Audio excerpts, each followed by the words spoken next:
Welcome, everyone. I hope that bell was okay, thank you, good. My name is Anne, and it is such an honor to be here, and I'm ridiculously excited, so much so, I have left my script upstairs, so let's hope that the electricity stays on. I am absolutely a passionate student of Theosophy, and Theosophy, what is so wonderful is that you here know, a majority of you know what Theosophy is. If you know what Theosophy is, please raise your hand. If you think you know the definition, that's awesome.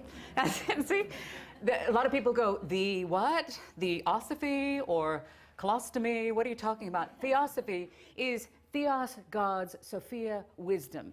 Now, I'm going to share today, and I am a former radio and television broadcaster, and I speak for a living. I can talk about this slide for 5 hours. So I'm really, I want to be able to stay on track. We may have to take a break in between because there is nothing more important in the world to talk about. I'll talk a little bit about that in a moment. So we're going to say right here, these pictures that you'll see throughout the presentation, these were taken by husband. Husband is in the audience. There he is, the extremely handsome man with white hair. That is my husband, who is the photographer, and you will see this is what he's doing is taking these pictures through water with laser pens, and so that is the theme that you're going to see throughout, and that's what I use on the Living Theosophy brand. So, oh God, here we go. Okay, access to the wisdoms of the near-death experience. If you have ever seen or heard of Anita Moorjani or Dr. Eban Alexander or Raymond Moody, when they come back and they talk about these experiences, a lot of them, we read this and we go, oh, I really wish that I could have that happen to me. I want to know that. I want to know what the other side is like. What happens when we die? All of these questions, you have access to them in these teachings. And it is not solely Theosophy. Theosophy is ancient. It is timeless. So we're going to go ahead and go through this presentation and taking a look at what is this an exclusive place? No, it's not. Anybody can be a theosophist. This is a quote here. Any person of average intellectual capacities, I do question that myself, average intellectual capacities and a leaning towards the metaphysical, of pure unselfish life, who finds more joy in helping his neighbor than in receiving help himself. One who is ever ready to sacrifice his own pleasures for the sake of other people, and who loves truth, goodness, and wisdom for their own sake, not for any benefit they may confer, is a theosophist. And CW there stands for the collected writings, 9, page 155, the collected writings of Helena Petrovna Blavatsky, one of the most important scribes of the theosophical teachings of the last 2,000 years. She wrote down an incredible collection at the end of the 19th century.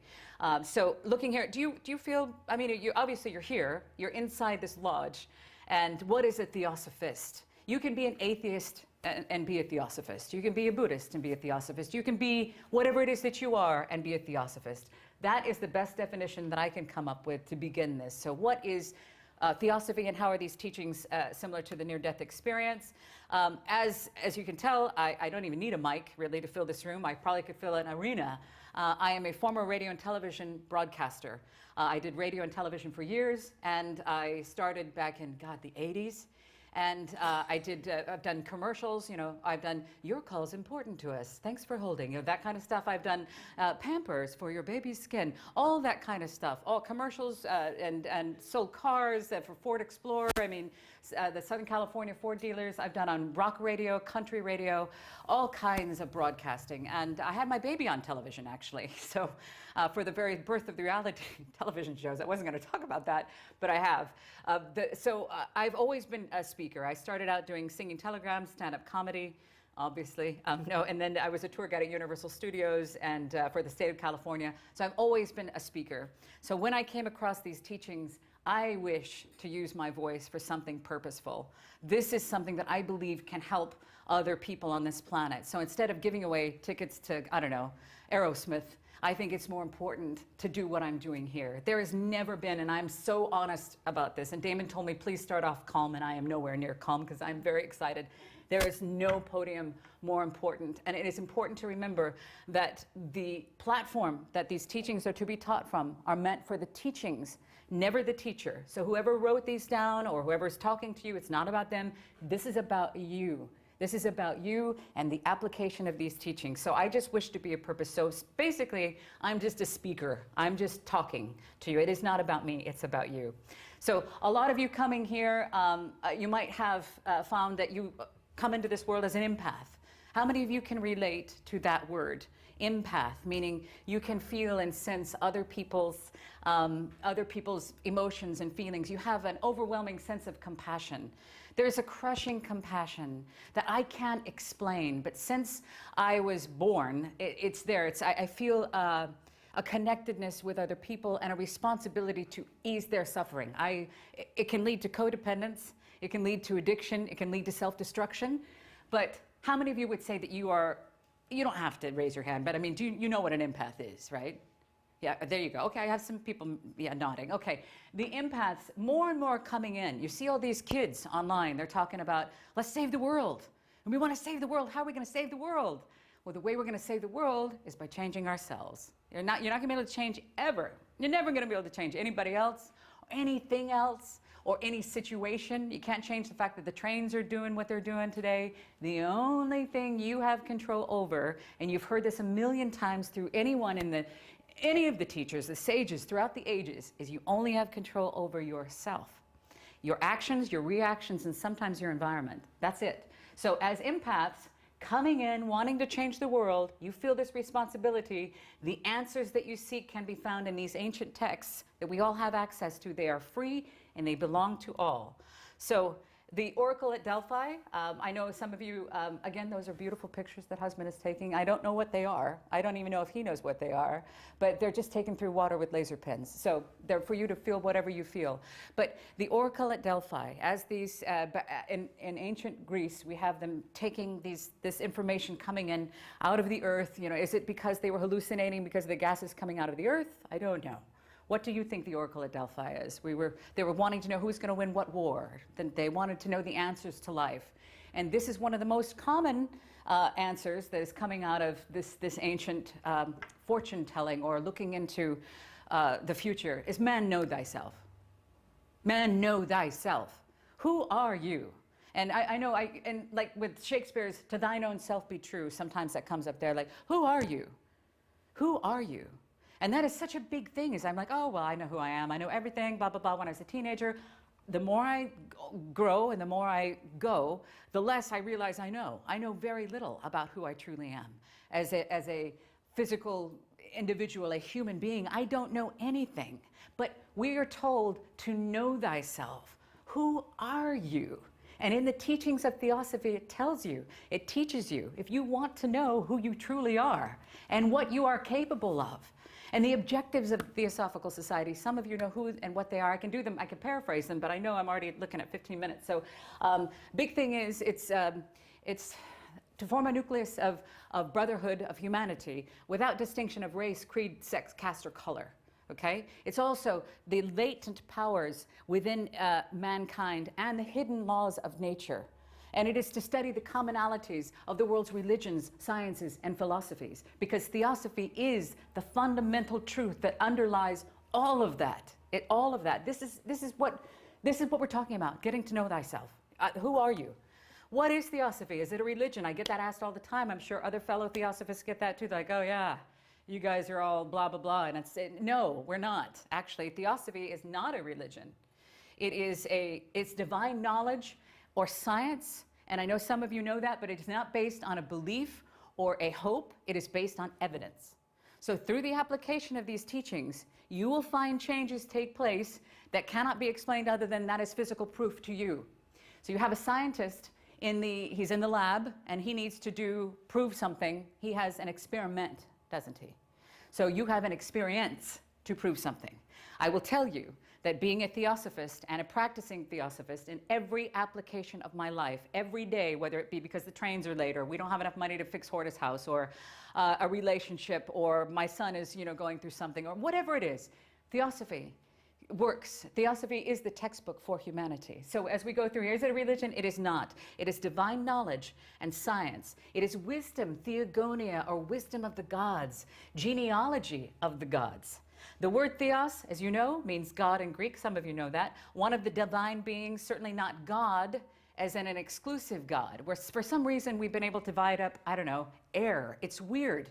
We've gotten it to where we've got, and you get humanity wanting to go ahead and say, well, We've now got this teaching. We're going to put it over here. We're going to call it that, and that's the right one. Everybody else is wrong. In our world, we have over 4,000 religions. Of those 4,000 religions, 10,000 of them are different branches of Christianity, and they're all fighting. They're all fighting, and suffering is endless to prove who's the most peaceful. It's true. And we're killing and murdering and maiming and raping and pillaging to say we are right and you are wrong and you will burn in hell forever because we're so peaceful and we're the right one. And our ceilings are more gold than yours. So it is not a religion. We're not a religion. It is not God as what we would think of God as, like, got a beard, up in clouds, far away, supernatural being that has nothing to do with you. That's not what it's about. It is not wisdom of God as translated by some, but divine wisdom such as that is possessed by the gods.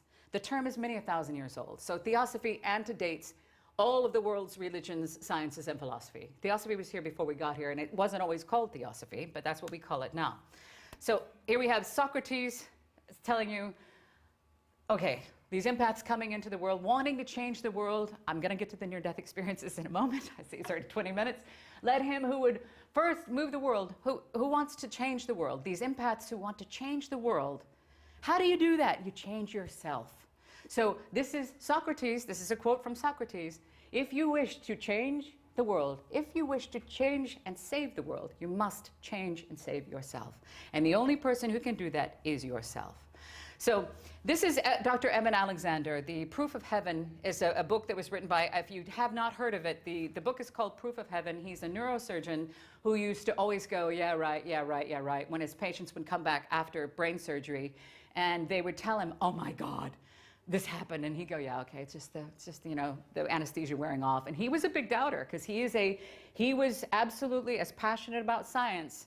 And this is the physical world, all there is, the sensual world, the world of the five senses, as he is now about what he's been able to experience, because only when he had the experience himself was he able to understand it. So there are many in this world who have known so many of these truths, so much of these truths for a very long time.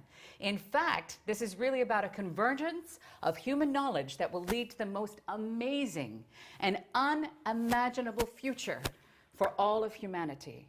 So taking back the experience that he's experienced from his near-death experience, and how can you get a hold of that knowledge for yourself in practical application? You will find it in the teachings of Theosophy, in these textbooks. So he's saying the convergence of science. This is a neurosurgeon who absolutely didn't have any religious beliefs. Science, spirituality. If you will notice, they are catching up to each other.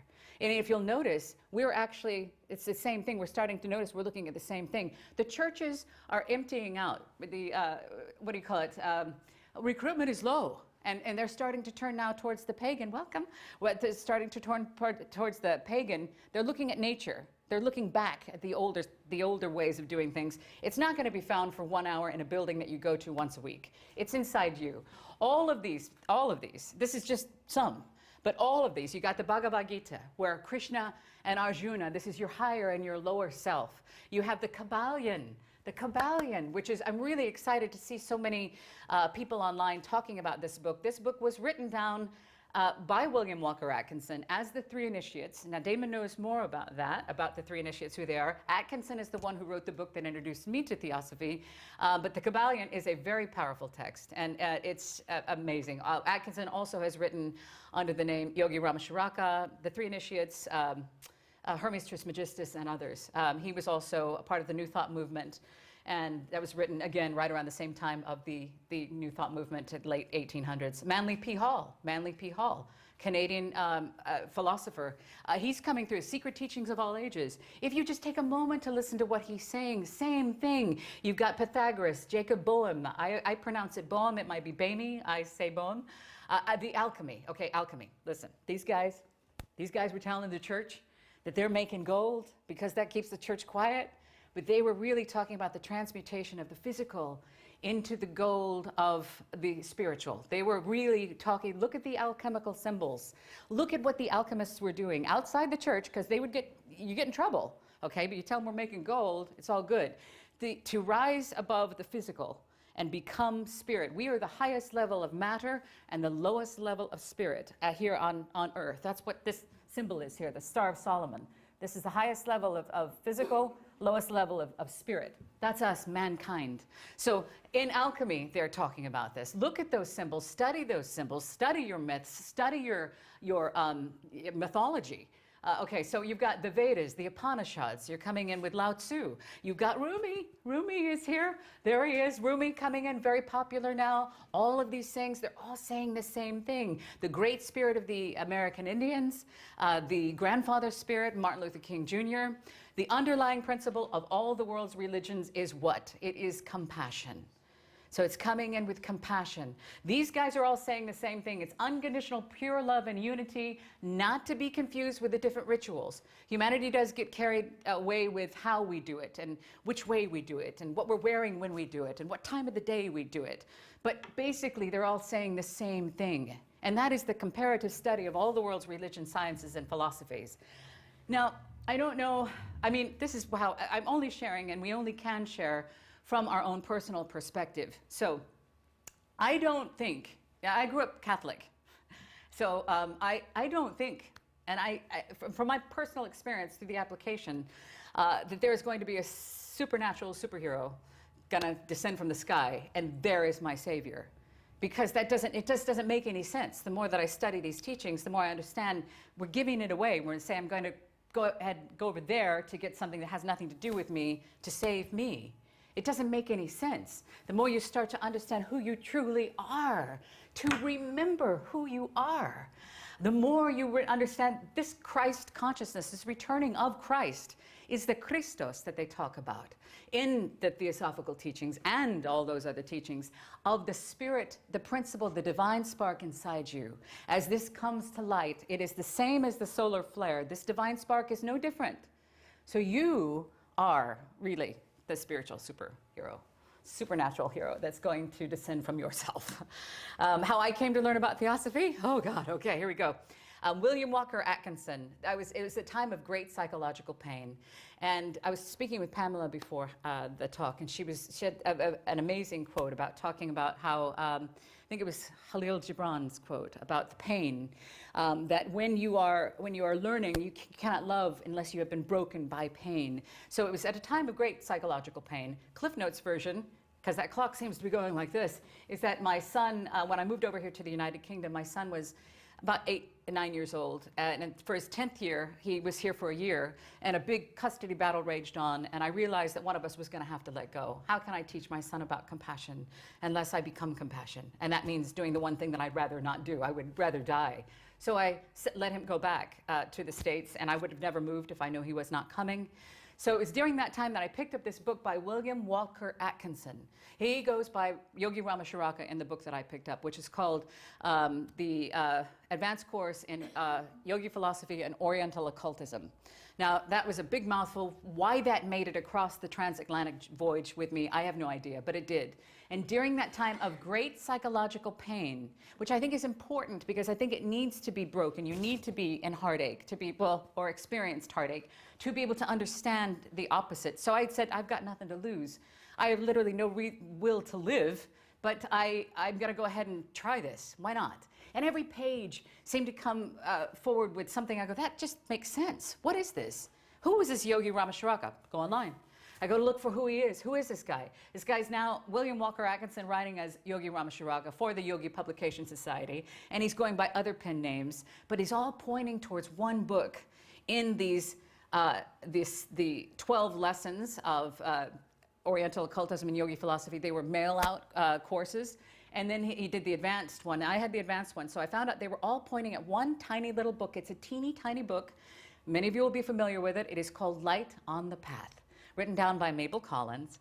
And they were all pointing towards that book. And I went, well, what is that? So I looked up Mabel Collins, and I looked the whole thing up, and it said, Light on the Path is a theosophical classic that one must have if one is a true theosophist. And I said to husband, I said, what is theosophy?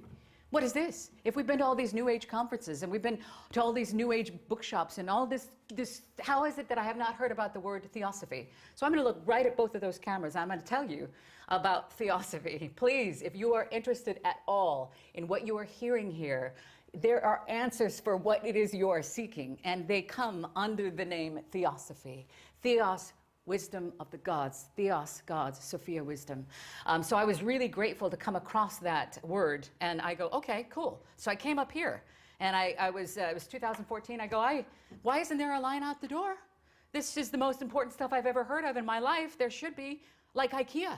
I need an IKEA door out there. I expected computers. I expected literally like the headquarters, Parliament. I expected that. And I get up here and they were really quiet. They're like, well, it's really kind of a, those who need to know. And I go, this is so important. So I took the diploma course that year.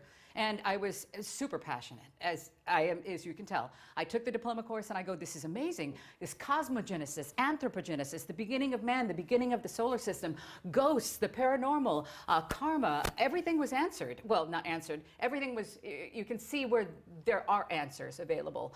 So anyway, so I wanted to be of service. I felt this crushing, strange, I still don't even understand it. This, like, get to work. I'm like, okay, well, there's no pay. So I just started this thing. I started voicing the texts and I put them up on YouTube. And I'm like, okay, what now? And it's just me. So I go, I'm just putting them up on YouTube so somebody else may come across them. Somebody else may get that same benefit. And so I just started to not just voice them and not just study them, but I began to do something very different than I've ever done before. I tried to become them. I took like one little thing out, which is like, hast thou attuned thy being to humanity's great pain, O candidate for light? Can you hear the suffering of this earth? Can you feel it? Do you hear that? Can there be bliss when all that lives must suffer? No, I can't. What am I going to do? I'm going to live, 60 years. I die. I go float around on a gold cloud while everybody else is bleeding to death and suffering? What is that? There's no point to that. That doesn't make any sense. We're all part of this together. So we're going to get to the near-death experience. We're half an hour in. Okay, here we go. Okay, the title of this talk is about the commonalities, near-death experience. That's what NDE means. OBE is out-of-body experience. So if you are familiar with that, this is, again, back in the day, people didn't talk about it because they were criticized being crazy, of, oh, that's an after effect of the whatever, anesthetic, and just, don't say that to the doctor. They'll put you in the 5150, or what they call over here a sectioning. But when people started to talk about it in the 70s, especially after the book Life After Life, people were more confident to come back and speak about this. And they were like, well, I guess, yeah, I did cross over, but only to my friends. And then you got more and more people coming out and talking about it. And they are coming back with some unbelievable information. And this is, what I've done here is I've gone through and I've taken, trying to keep it short, but what are they coming back with? A majority of these people who have had a near-death experience when they cross over, including Eban Alexander, Dr. the Third, who is a neurosurgeon, he's come back and that number one thing right there is love. They come back and they talk about the importance of love, an indescribable, ineffable, overwhelming sense of unconditional love that they cannot describe. They can't, there are no words on this planet Earth to describe the love that they experience. They're loving beings of light, and they often come in the way that you would think they are in your particular religion of that lifetime, because that's what would be comforting to you. So you might see Jesus, or you might see whatever, Allah, whatever you perceive, is the way these beings appear to you as you cross over. Now remember, these people haven't died completely. They've died enough to come back, but their bodies were clinically dead. So they have crossed over. They are talking about an all-encompassing, intense sense of understanding, unconditional love, compassion. They have compassion. When they come back, there's no fear, but the compassion is just massive. There's no religion. They've got up there. A couple of them have said, I've asked, what's the most important religion? And they said, well, what's your favorite type of cheese? Seriously, what difference does it make? It doesn't make any difference.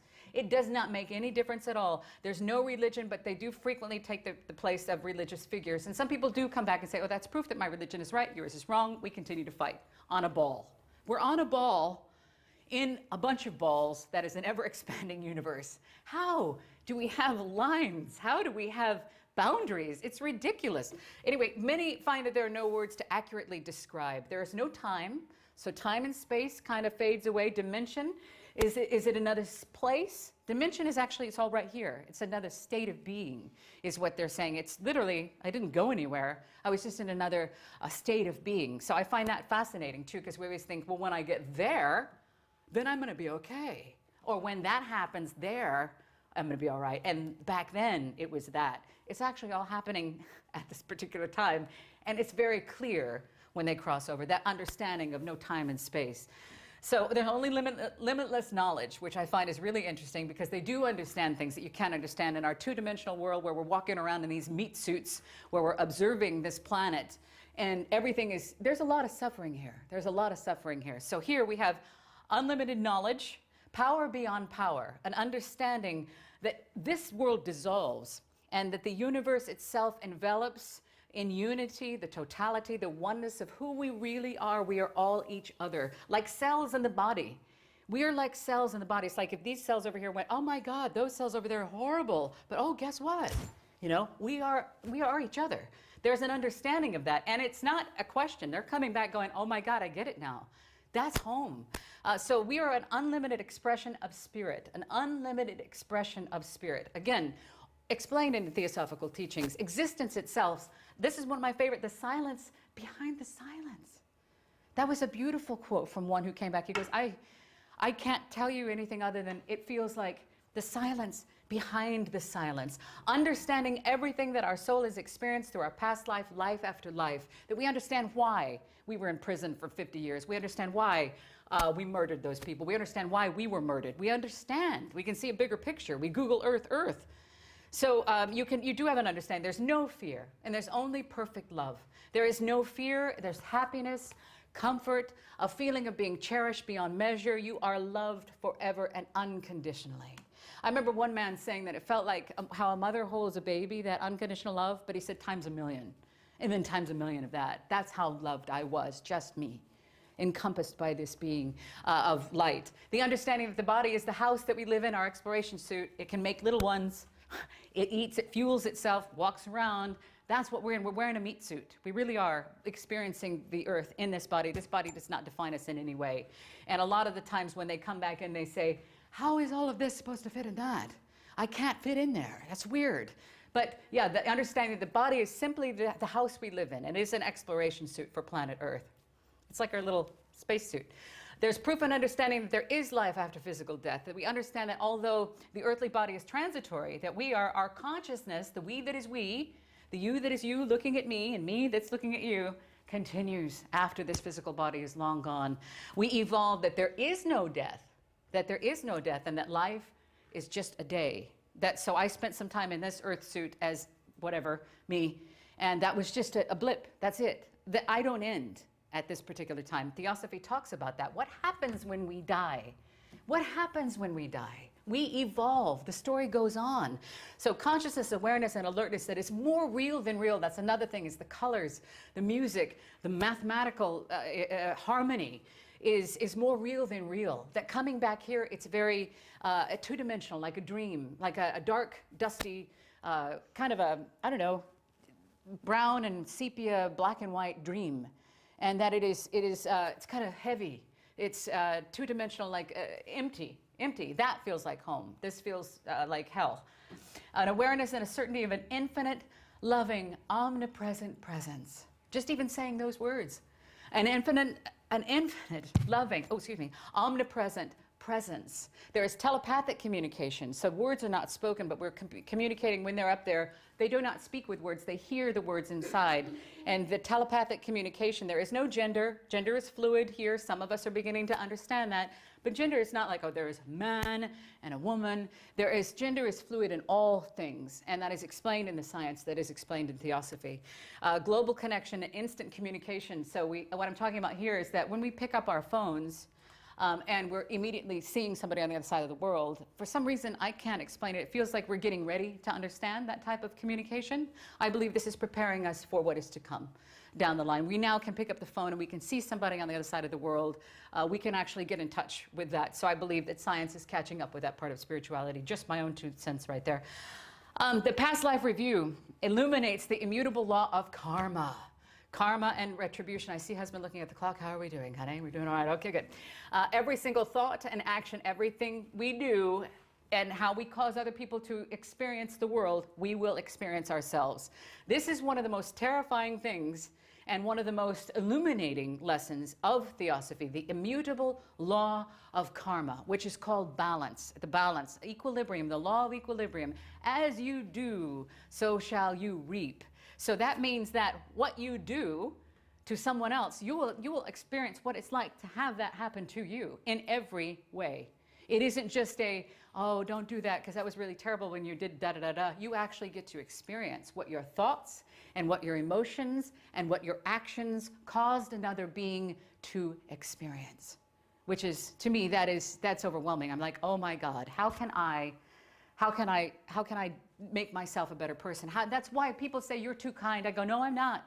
I believe you cannot be too kind because everybody's going through something. So you can always be kind, but I'm not doing it so I don't suffer. I'm doing it because I'm 53 years of age. I do it because I have been selfish in my life. I have been callous and unkind, and I have done things that I cannot understand that I would ever even act that way. But that law that every sage and every teacher, every avatar throughout the ages has come through and told you, don't do to other people what you wouldn't do to me. Be careful, it might be me at the door. Don't do unto others what you wouldn't want done to yourself.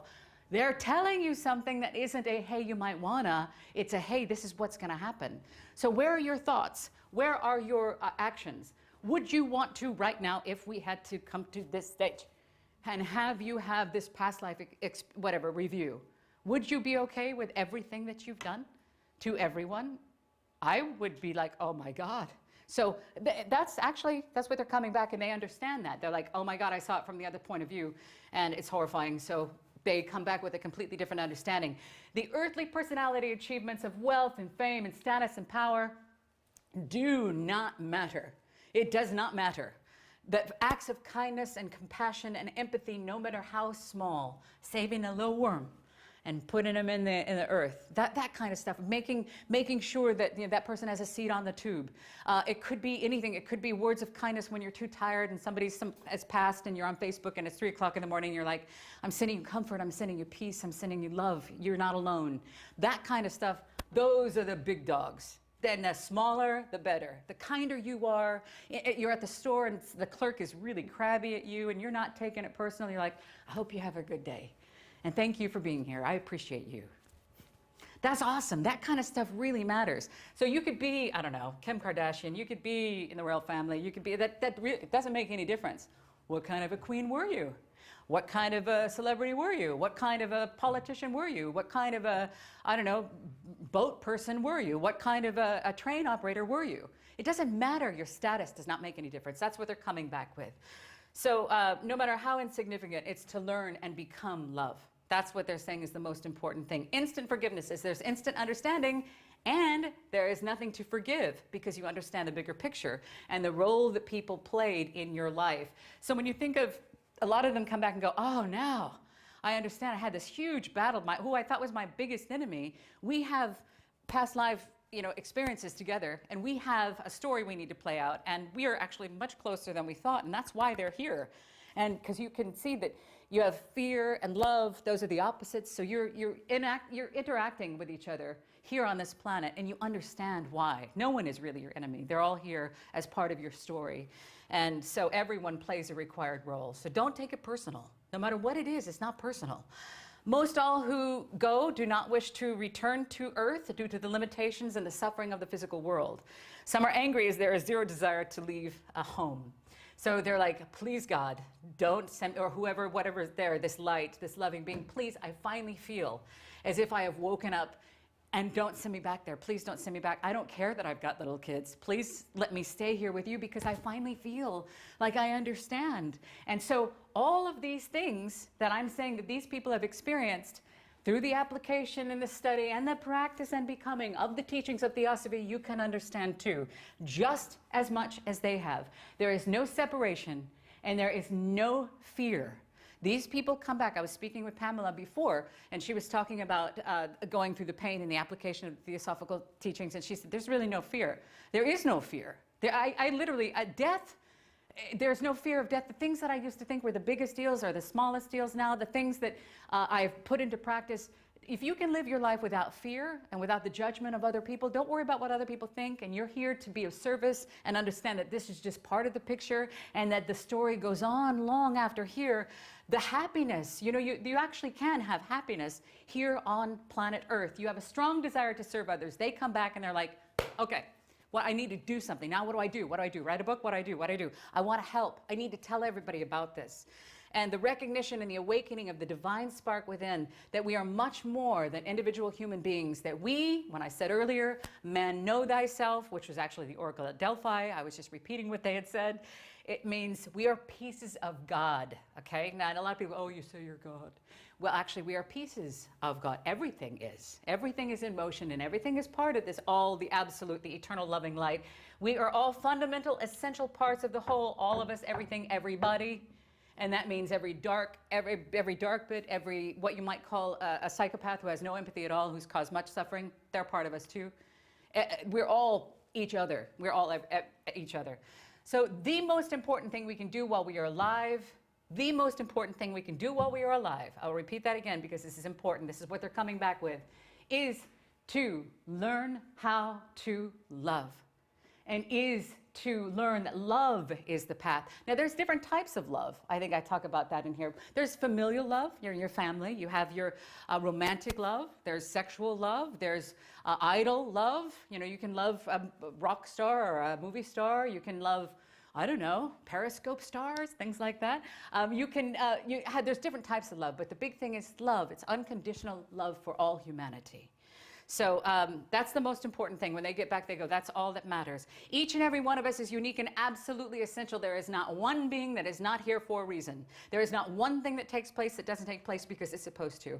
Everything is exactly as it should be. And you are waking up. You are coming. We are all waking up together. Each and every one of us is unique and essential. And together, which is so beautiful, together we make up the tapestry of eternity. And we must make sure that we are in tune so we can play in the universal harmony. So there we are in that tapestry. All of us different. All of us different. We don't have to be the same. It doesn't make any difference what color you are or what tune you play. But you're all part of the big universal harmony. That's what they're coming back and they're finding out. Again, more real than real. Once you cross out of the physical body, it's more real than real. And this world feels exactly like, they say it's like being in a theater and watching a movie and like, yeah. Then you walk out and you see the sunshine and you feel the warmth and you're like, oh, okay, yeah, the movie was great, but this is awesome. This is where I live. And that's what it feels like to them. So if you want to learn what that's like, home, you just take a look at the teachings of Theosophy. So how can we help humanity? What can one person alone do? And that's the thing is a lot of people go, okay, how can we do this? Do we follow a guru? Do we go around following a guru? Is that what we do? Do we go to this church and put money in their coffers? How do we do it? What can one person alone do? It's a good question. Is that in Isis Unveiled on page 635, it says, the world needs no sectarian, which means any division of a church. We don't need a church. They're beautiful buildings, though, I will say. I do appreciate the architecture. Linden. It's true. So whether it be a Buddha, Jesus, Muhammad, Swedenborg, or Calvin, or anybody else, there being just one truth, and man requires only one church, and that is the temple of God within you. Okay? The temple of God within us. Walled in by matter, but penetrable by anyone who can find the way. The pure in heart see God. That is from Isis Unveiled. However, if you will go to your Christian Bible, the kingdom of heaven is in your midst. The word midst doesn't mean running around in the crowd at Piccadilly Circus. That's what I would think midst meant. Somebody's in the midst of that. Midst literally means middle. Excuse me, again, I'm sorry about that audio. Midst means middle. It is absolutely meaning it is in your midst. They've been telling you this for a very, very, very long time. This is inside of you. You are the answer to that. Not a church, not a building, not just Theosophy, it's you. This is about you. So we have access to far greater knowledge than ever imagined. We have the Secret Doctrine, which is, it's very difficult. If anybody comes up to you and says, oh yeah, I've read the Secret Doctrine, it's great.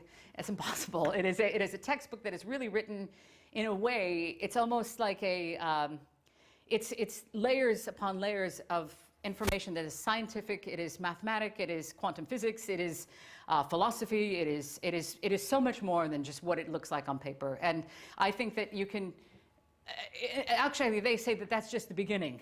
They say we've only given you this much because you're not even ready for this yet. So anyway, the Secret Doctrine, I believe, could be humanities textbook, but there are other ways to enter into this knowledge of the Secret Doctrine. The Secret Doctrine was written down by Helena Petrovna Blavatsky. It was not written down from Helena Petrovna Blavatsky. She did not come up with this, it came through her.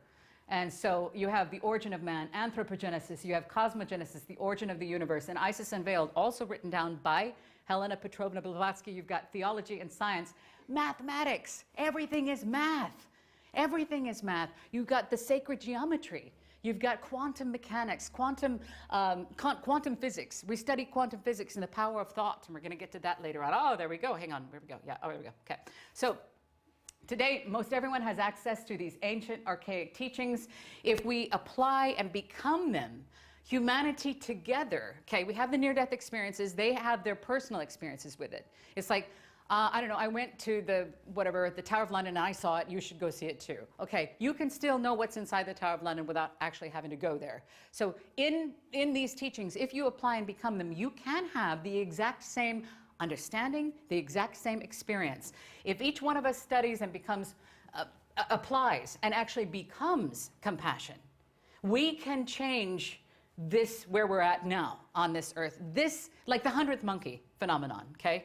I mentioned that, I put that up there just because reality collectively, by choosing love over fear, we can change the trajectory of what we are on now, which is fear, separation, oh my God, there's a virus, we're all gonna die, blah, blah, blah, they're so bad, there's politics, oh my God. We're so divided, we are so afraid, we're not functioning the way that everybody else can function, but we can change the way we function. So don't watch the news, just turn it off. Just turn it off. Seriously, why? I mean, you can check what you might need to know for your training schedule, but other than that, stop spending time watching the news because there's so much good. There is so much good. And if you get in that fear mindset, that's very powerful too. We're going to talk about the power of thought in a second. Heaven will come to earth and planetary peace can be achieved if we all begin to take responsibility for our own actions, reactions, and responses.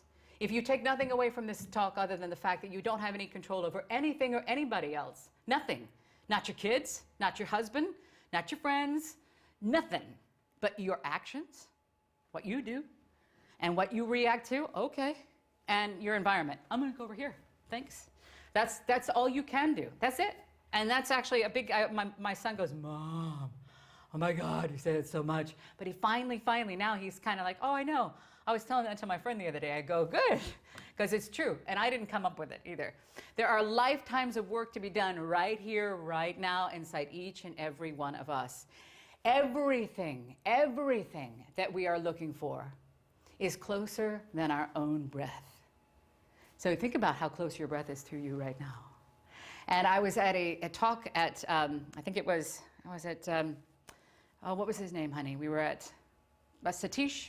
With Satish Schumacher, yes. Satish, who does the Gaia theory and Totnes, he was talking about this particular statement. And I remember going, that is brilliant. He's right. That's brilliant. Now, he didn't come up with it. This is ancient stuff. Breath, the nefesh. We were talking, in Theosophy, it talks about the breath of life. When you stop breathing, what happens?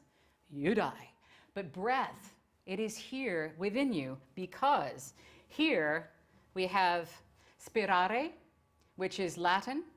Spirare. This is also Latin, spiritum, and spiritus. And what do those words mean? If you are, surely you might know where I'm headed in this direction. People say, oh, I'm not spiritual. I'm not spiritual at all. Really? You're not spiritual? Do you breathe? Do you breathe? That's what that means, spirare, inspirare, inspire. That's to breathe life into. So spirare, spiritum, and spiritus means to breathe. And if you want to learn more about all this, I literally am, if you can imagine the biggest universal-sized glacier, I'm literally going skip, skip, skip, just across like a tiny little bit. That's Theosophy is huge. It's endless. It goes on. I'm just giving you the little tidbits. This isn't even going to qualify for a trailer. But if you breathe, you are spiritual. When you stop breathing, you stop living. Everything breathes. To breathe is spiritus, spiritum, spirare. Okay, let's see, I've got that my little thing. Come on now. Oh, there we go. Oh, there we go. This is a great quote. I don't know if anybody remembers Bill Hicks. But I thought I'd throw this in here because I remember when I first heard it, I go, that's totally true. He's got it down. He's a comedian. And he was a philosopher as well. And the world is like a ride in an amusement park. Okay? It's like a ride. And when you chose to go on it, you think it's real because that's how powerful our minds are. And the ride goes up and it goes down and it goes round and it goes around. It has thrills and chills and it's very brightly colored and it's very loud and it's very fun for a while.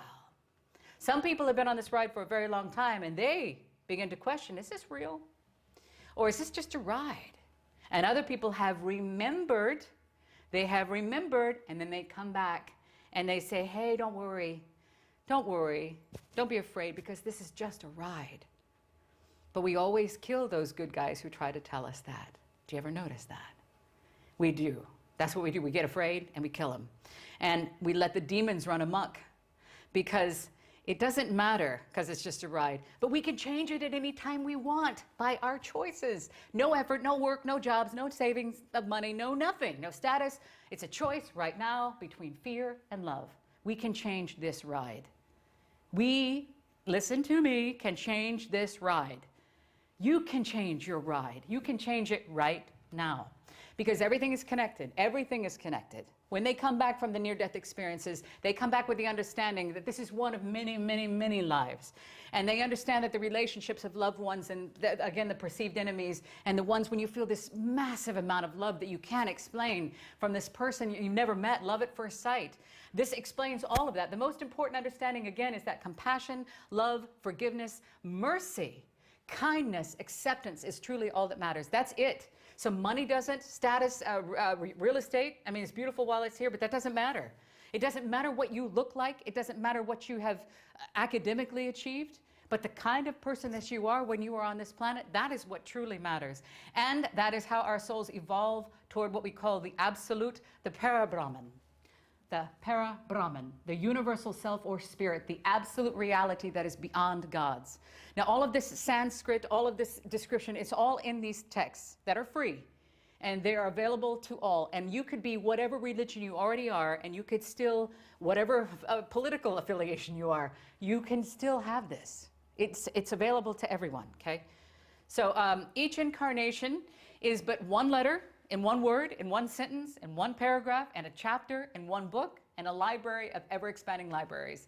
And that was just something I wrote to try to explain when I'm trying to get my head around eternity. How would I think about eternity? I'm like, well, this is such a big deal. It's going to be the end of the world, and no one knows what a big deal this is. Huge. It isn't really that big. It's going to be okay. So each incarnation is but one letter, in one word, in one sentence, in one paragraph, in a chapter, in one book, in a library of ever-expanding libraries. And we begin to understand the bigger connection, bigger picture. We all are connected. This is not happening by accident. And if you have that empathetic, that compassion, that you're already coming in with this, you can feel that you are each other. And our behavior, thoughts, actions, and emotions not only affect our world, they affect everything, okay? The power of thought and emotion. A lot of people will dismiss that and say, it is simply a passing fancy. It is an invisible thing inside my mind that no one else can see, and it doesn't matter what I think or feel.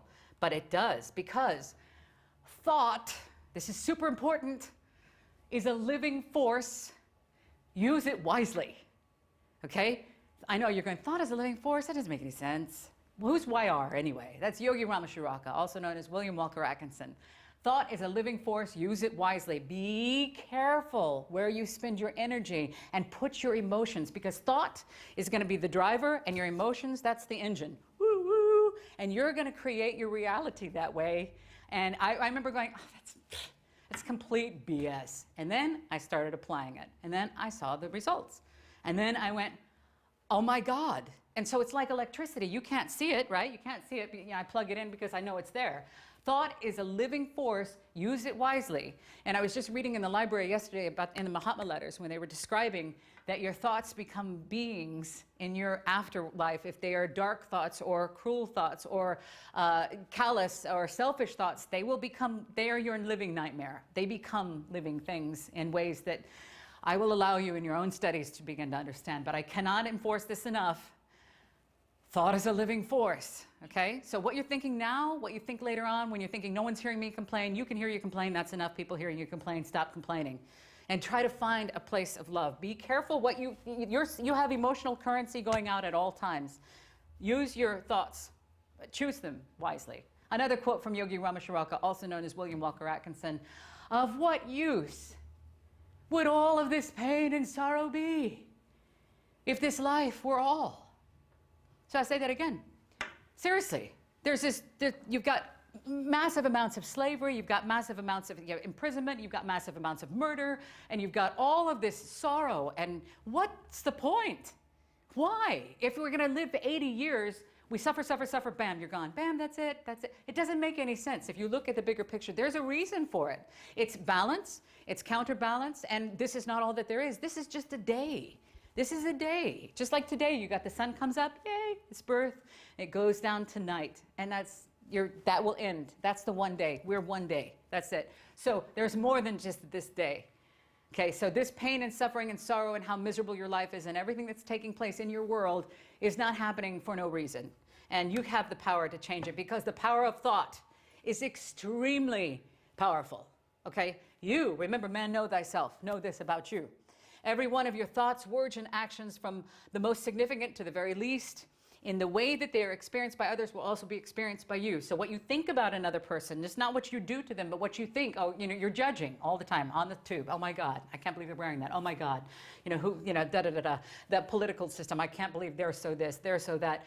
Be careful, okay? Because we are doing that. We will experience what it feels like to be thought about like that. We will experience. The karmic law is one of cause and effect. There is a cause and an effect, okay? So everything that you cause, you will experience that effect. That is not a, hey, you might want to. Remember, it is an absolute, it's going to take place. So everything that you do, you will experience. That may change the way you behave after you're here at this talk. I know it's changed mine once I understood that.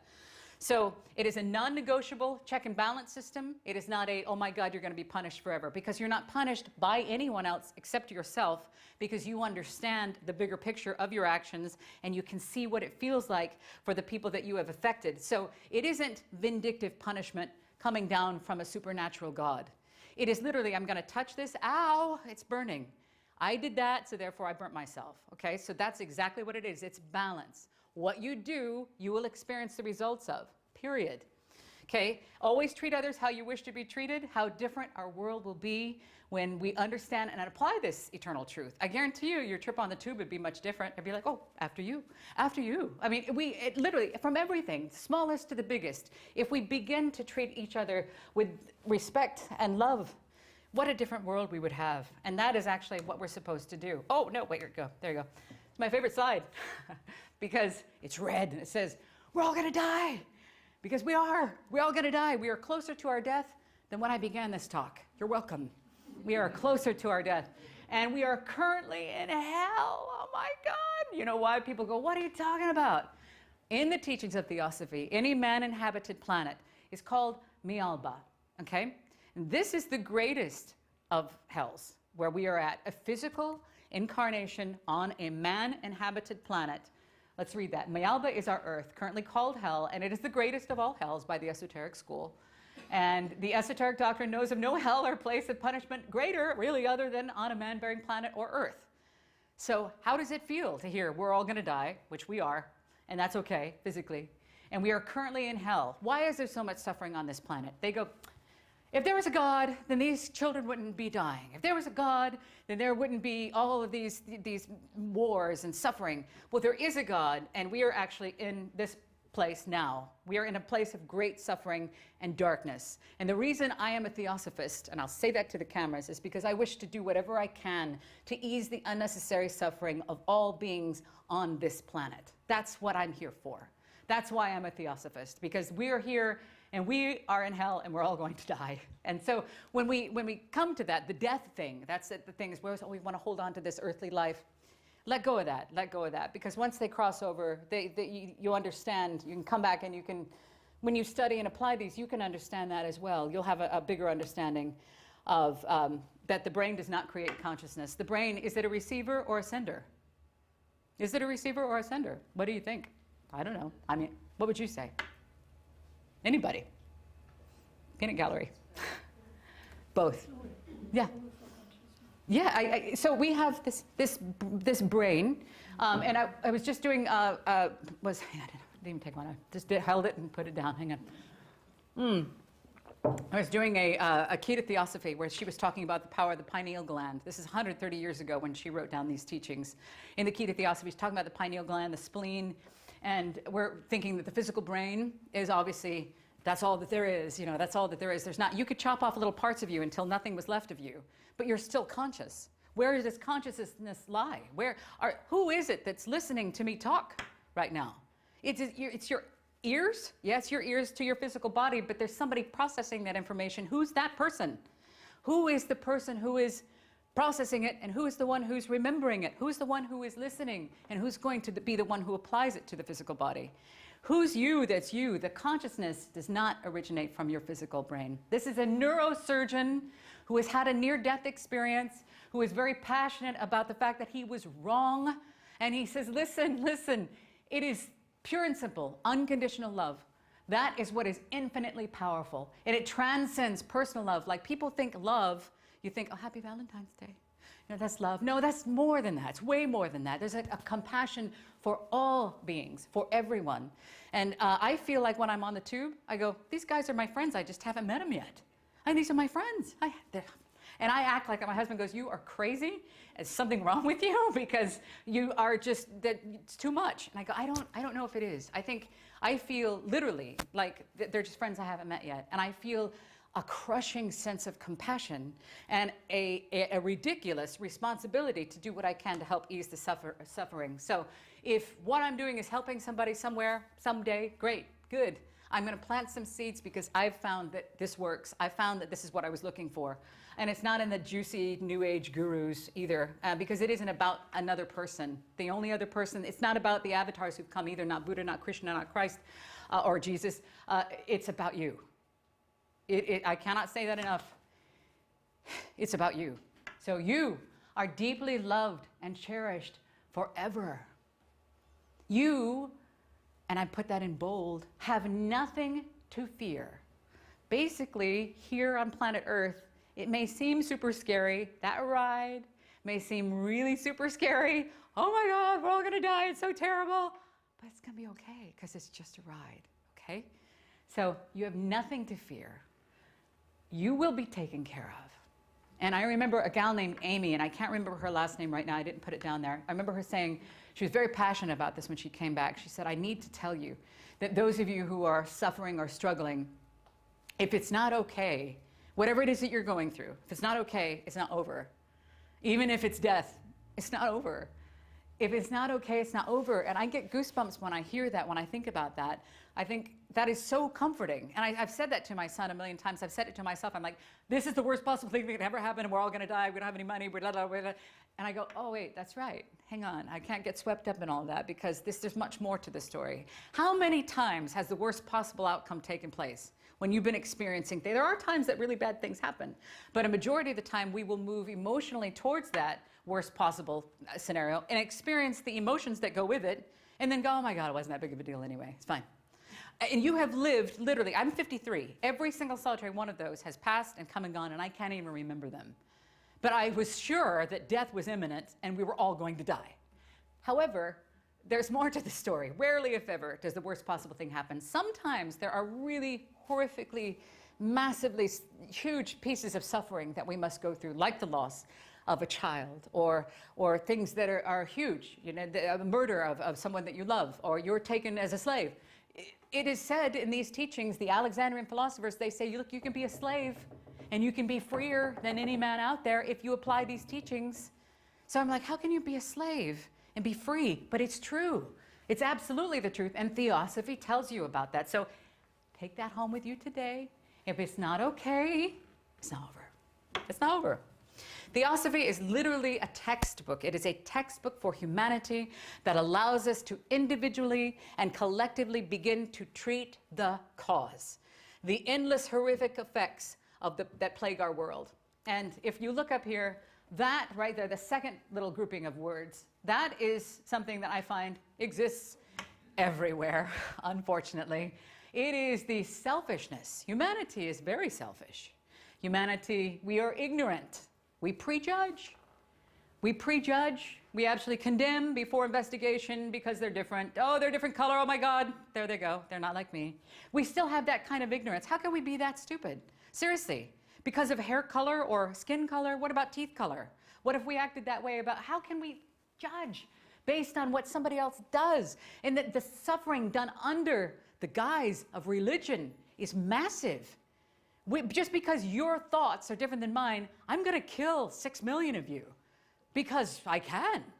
That's the ultimate ignorance, prejudice, superstition, fear, and greed. So selfish, we are ignorant, we have a lot of room to grow. We have a lot of room for improvement. But fear, what is the opposite of love? It isn't hate. Hate is fear. If you hate something, it's because you are afraid that it may affect your happiness. And people go, no, I'm not afraid of anything. I just hate those guys because they got guns, or I hate those guys because they got whatever. No, you don't. You are afraid of them. It's fear that you are afraid of. And if you knew that you really, truly are them, that it's really the right hand talking to the left, how surprised you'd be to know that you share the same heart.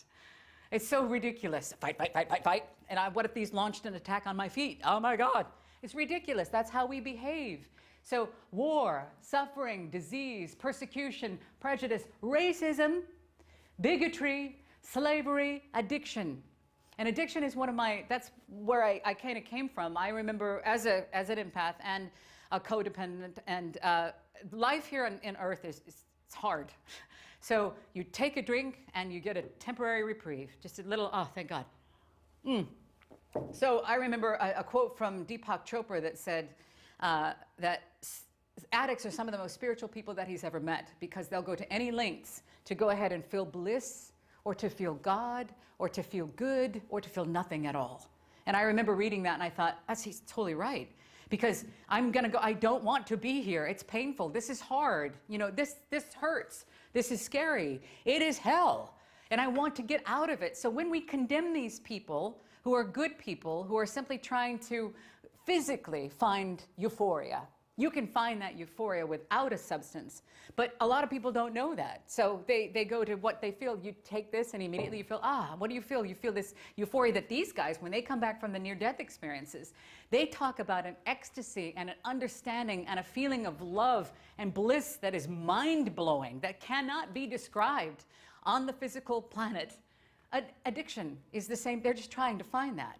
So I'll be 18 years sober come June, and I'm grateful that I stopped and I didn't kill myself because I wanted to, because it sucks here, I thought, but look what I would have missed. Look what I would have missed. And thank God I pulled my head out long enough to go ahead and realize that there's more to the story than just that. I would have missed out and I would have had to do this all over again, because also in the teachings of Theosophy, it talks that suicide is not death. It is physical death, but you're still here. So suicide is not death. William Q. Judge does an amazing talk on that. And I see the time. I see Damon's moving around. He's wiggling. Damon is wiggling. Okay, man is the most insane species, because this is a great quote from Hubert Reeves. And man is the most insane species because he worships an invisible God and destroys visible nature, unaware that this nature that he's destroying is the God that he is worshiping. Isn't that something? We are annihilating our planet and thinking, we're going to be, thank God we can go to that planet and do it over there. The thing is, the planet is a living being. These stars don't just twinkle and shine. There's life in everything. And all of that is explained in Theosophy as far as you want to go. And it would probably take you lifetimes upon lifetimes upon lifetimes to assimilate all of that. However, nature is the true church. You are the temple, and within you is the divine spark of that flame. So you don't have to go anywhere. Nature is the church. That's why it feels so good when you're out there, you put your feet on the ground, or you're walking in the forest, or you bathe in the wind and the trees. This is the truth. Man is the most insane species. He worships an invisible God and destroys a visible nature, unaware that this nature that he is destroying is the God that he's worshiping. In Theosophy, we will describe to you, in these teachings, you will see that nature is the church, and there is so much more to nature than we have given credit for. And we persecuted those that went, the pagans that used to go out and know this stuff. This is old. It is older than time itself. This is a Martin Luther King Jr. quote. I thought this is fantastic because he's talking about, here he comes in and he's fighting a really good fight. And it's this beauty of this wisdom of remembering, because this isn't about how much you can go and know on your own. You're remembering as you evolve. He was evolved, and he was talking about this kind of love. He says, hate for hate only intensifies the existence of hate and evil in the universe. If I hit you, and you hit me, and I hit you back, and you hit me back, and you go on, you see, that goes on ad infinitum. It never ends. Somewhere, somebody, this is you guys, somewhere, somebody must have a little sense, and that's the strong person. The strong person is the person who can cut off the chain of hate, the chain of evil, and that is the tragedy of hate, that it doesn't cut it off. It only intensifies the existence of hate and evil in the universe. We keep hating hate out. You can't hate hate out. Somebody must have, and I almost didn't use the word religion, but remember what time period he's in. So he goes, somebody must have, let's say, knowledge there, enough, and morality enough to cut it off and inject within it the very structure of the universe, that strong and powerful element of love. Martin Luther King Jr. Look at him go. See, now what did we do? We killed him. Yeah, killed him because he's coming in and saying stuff that, are you seriously undermine my foundation of wanting to hate? And I don't know if it's a human thing that people are just born that way, but I don't get that. I don't understand why we can't see this. I can hear it, I can feel it, and I want to share it. So that's why I'm so passionate about this. He had his finger on that pulse. He came and showed a different way of being, and they're annihilated. Usually they are killed because of fear. Oh no, oh here we go, yes. This is something that when I was watching, somebody on Facebook was talking about somebody had died, and this was in 2016 or something that I wrote this. And it was after doing some studying in the Key to Theosophy and also Voice of the Silence. I was thinking about, this person was like, oh my God, they've died, they've been taken from me, I've lost this, and this wasn't their time to go. And I said, I was thinking, as I was just scrolling, I thought, well, it is their time to go, because this is when they went. And I was thinking about what Theosophy had taught me. So I ran it through my own, this is me running Theosophy through my own thing. And I've read this at several eulogies, because it is my own understanding. This is my understanding. Now, yours is different, but this is just what I wrote. I read this at my father's funeral, and I guarantee you when he passed last year, I was like, Dad, way to go. He graduated. There was no loss at all. And I know everybody else is like, oh my God. And the husband goes, you might want to tone it down a little bit, because not everybody thinks like that. And I was like, well done, Dad. And we would talk about this as we were going to get him ready to pass. And his hospice people said, well, you've already covered most of the ground that we usually talk about. I go, because Dad and I talk about this stuff. We talk about, what's happening afterwards. And I literally felt like he had graduated. There's no other way to think of it. He did well. Good for you, Dad. So anyway, death is not personal. It is as much a part of the natural cycle as birth. Because everybody's like, happy birthday, oh my God, it's your birthday. But we never go, oh my God, if there's a birthday, then there's one thing that's guaranteed, only one thing, and that's that there's going to be a death day. There's a fanatical celebration at the beginning without acknowledgement of the inevitable transition. Life is but a day, and some go to sleep early. Some only here for a couple months, a day, an hour. And some stay up late. My dad did. He stayed till 91. But no one sleeps forever. You will awaken again, and the love and lessons lived, not lost. The sun rises and sets, or that's our perception. And the moon waxes and wanes. The tides come in and go out. Civilizations rise and fall, as does your chest, with the breath of life. A constant cycle from the moment you got here until the last one in this physical incarnation. So God does not take anything or anyone from you. And you are not a victim, okay? Death comes to each and every one of us. We're all going to die. Instead, see and understand that you have been given everything. Every moment is a gift. It's true if you look at it that way. It is up to you what you do with those moments while you're here. And are you going to spend those moments bitching about somebody else's religion? Are you going to spend those moments thinking about the things that you don't have? Are you going to spend those moments judging whatever? Are you going to spend those moments behind a TV screen watching something that's been edited and produced and edited and produced and then edited again, and that's your life? Are you going to truly live? So death is coming to all of us. The bell tolls for all of us. This is a gift. We are here, and this is a gift. And when they come back, and they don't want to have to come back, but they do see the value of life when they come back from these near-death experiences. I wanted to tell you a little bit about the photography before we get to the close. Look at that time. My husband, again, using, there he is, extremely handsome man in white hair right there, but he's using water and laser pens. And when he would take these photos for my memes and things on the social media outlets, because I go, where is everybody? Where are they? Are they in libraries? No, they're not. They're on this, the Black Mirror. This is where everybody's at. They're here. And I go, how am I going to get that word out? I got to go on the Black Mirror. So I'm going to go on social media. And that's where I learned about Periscope. In this room, there is a live streamer that is extremely successful. I love her very much. And she's taught me so much about the old school ways of broadcasting where we're in the room waiting for the records to finish. It's different now. You go like this, bam, hey, everybody, blah, blah, blah. And you got everybody. You got everybody's on there, every country, everywhere, all over the world. That's how we're talking to each other now. And so they're on the Black Mirror. So I needed an image, so I was reading the William Walker Atkinson books, and husband was in the garden, and he was taking some pictures so I could put some words up there, like quotes from HBB or William Q. Judge. And these started to come through one day when I was reading the 14 lessons that is on YouTube. And he showed it to me. I go, that is gorgeous. What is that, husband? And to me, it looks like, I don't know, the pineal gland between a male and female. I'm not sure. We don't know what it is. But then something else came in right after these. And I don't know what you're going to think, but I have to remember, I don't worry what other people think. But the pictures that are to come is one of the reasons why I do what I do. Because it's the only thing I go, that's maybe a validation that I should continue doing this. Because there's no paycheck here. I'm not doing this for wealth, fame, and I'm not doing it for any other reason. But what came next is these.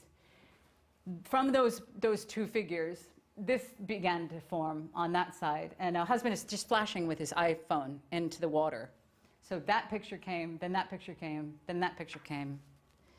And then that picture came, and that picture came, and that picture came. And that is the one that I use as the logo for Living Theosophy.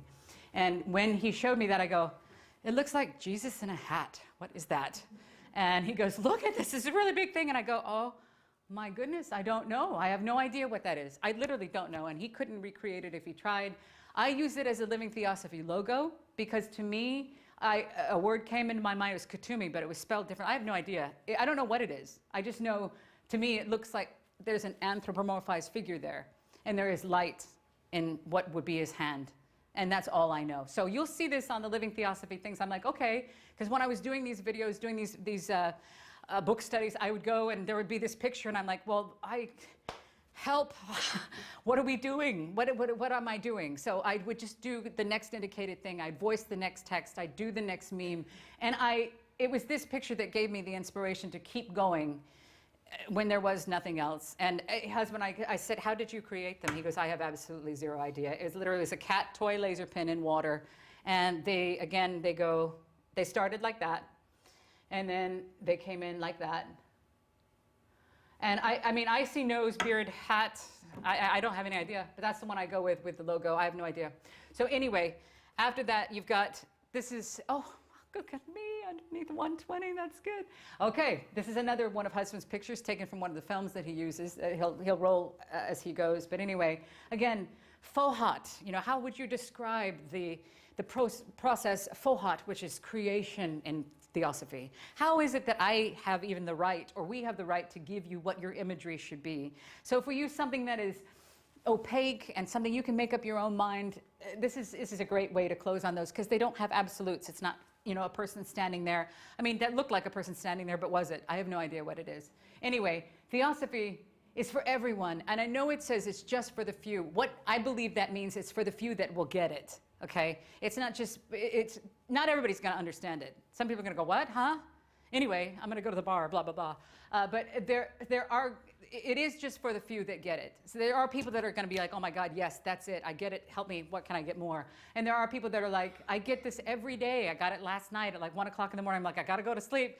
He's like, Anne, can you tell me what is Theosophy? I'm like, oh, thank God you're asking that question. I will spend that time to answer that question because thank God you ask. And on the live streaming platforms, the Periscope, I use the name Living Theosophy. And I get that question all the time, what is Theosophy? And I go, you'll watch me apply it when the trolls come in. And the trolls come in and they're like, just try, you name it. They'll try to do it. And it's my response to the trolls. It's the love. I go, if you are feeling that upset, then I think that you would need love. I would give love in the face of torment.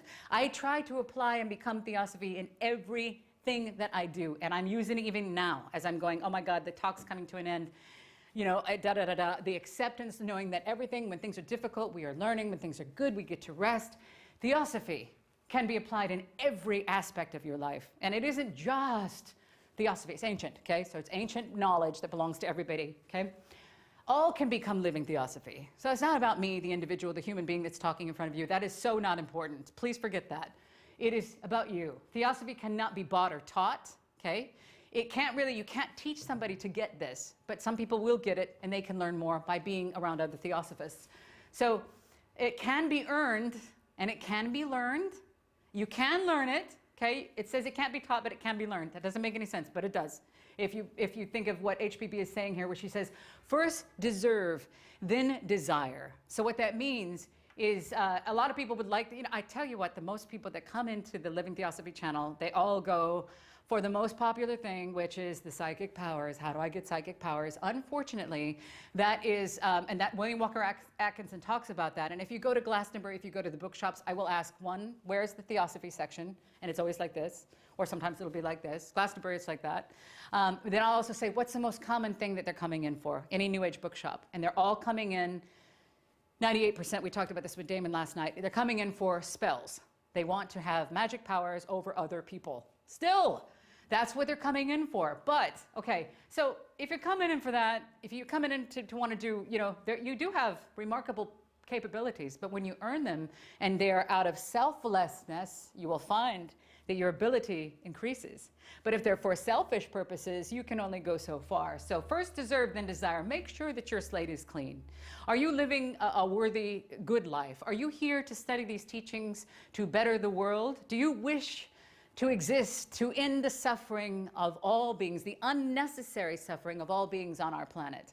Is that why you're learning that? Good, good. Then you're heading in the right direction.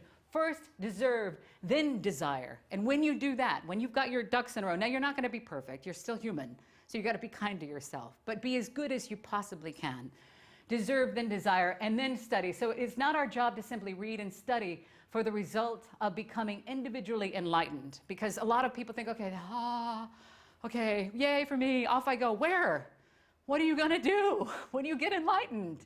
What is and I think they want to have a spiritual experience. Oh, I saw this and I was able to do that. So great. I'm so important. Stop. What is the purpose of enlightenment? To me, my understanding is the light and enlighten is our true purpose. And our true purpose is to recognize the divine spark within all of us and to bring that light forth into the world to illuminate the darkness that is on our planet. That is the reason for us being here, and that is right up at 5 minutes before, and I'll be damned I finished at 1:30. That's awesome. Woohoo!